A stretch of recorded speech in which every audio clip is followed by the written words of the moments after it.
كوبايه القهوه اللي انت بتشربها الصبح عشان خاطر تفوق في وقت من الاوقات كانت بتهدد نظام الحكم وبتحث على نشر الفساد في المجتمع. مش بس كده، ده كمان في فتوى بتحريم شرب القهوه، ودي عقوبتها بتوصل للاعدام. خد الكبيره بقى، لو انت بني ادم بتحب تشرب القهوه الفرنساوي على الصبح زي كده، فانت لو طلعت بره مصر مش هتعرف تطلب قهوه، لان ببساطه مفيش حاجه اسمها قهوه فرنساوي. هنرجع بظهرنا للقرن ال18، الحمله الفرنسيه على مصر. في الطبيعي وفي كتاب الدراسات كمان عندك، اي بلد بتحتل مصر بتنهبها وبتاخد كل خيراتها، بس في نفس الوقت ما بيخشوش مصر وايديهم فاضيه، يعني الناس صحاب واجب. الفرنساويين بقى لما جم مصر جابوا لها عادات، تقاليد، اكلات، والقهوه. المصريين في الوقت بتاع الحمله الفرنسيه كانوا بيشربوا قهوه اللي هي القهوه التركي، قهوه ساده مره بتتغلى على نار هاديه لحد ما الريحه تملى المكان، وعاده بتفور مننا. لكن في يوم حصلت حاجه غيرت تاريخ القهوه في مصر. في يوم من الايام ضابط فرنساوي قرر ان هو يخوض التجربه المصريه ويجرب القهوه بتاعتهم كنوع من انواع تبادل الثقافات. نقى بقى كده قهوه بلدي وراح قعد عليه. طبعا المصريين كلهم اللي في القهوه ابتدوا ان هم يبصوا له بصات غريبه، الراجل ده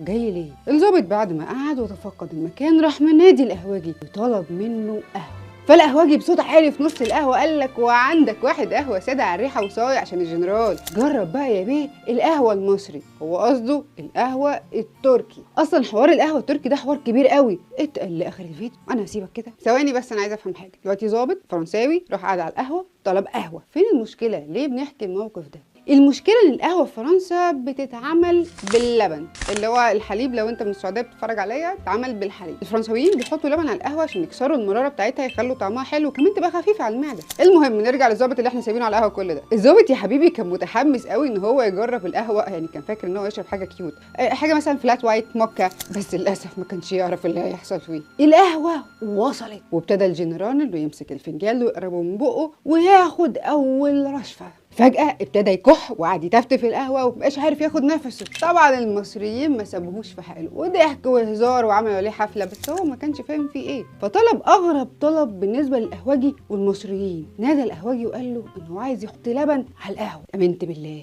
طبعا القهوجي بص له باستغراب وقال له: ايه يا بيه، وفي لبن بيتحط على القهوة؟ طبعا الاستغراب اللي كان على وش القهوجي والمصريين اللي في القهوة ده وصل لهم رسالة واحدة، ان الفرنساويين بيشربوا القهوة بطريقة مختلفة عما هم بيشربوها. في طرق تانية غير القهوة التركي والقهوة اليمني اللي لسه هنتكلم عنها. وكانت الحادثة، القهاوي بعد كده بقت تحط في المنيو بتاعها قهوة باللبن، ولما حد بيقعد على القهوة ويطلب قهوة باللبن كان القهوجي بيقول بصوت عالي: وعندك واحد قهوة بتاعت الفرنساويين وصلاح. ومن هنا جاء مصطلح القهوة الفرنساوي واتربط بالقهوة باللبن. مش موجود غير في مصر بس، لو طلعت بره هم مش فاهمين انت بتطلب ايه. ده حصلت معانا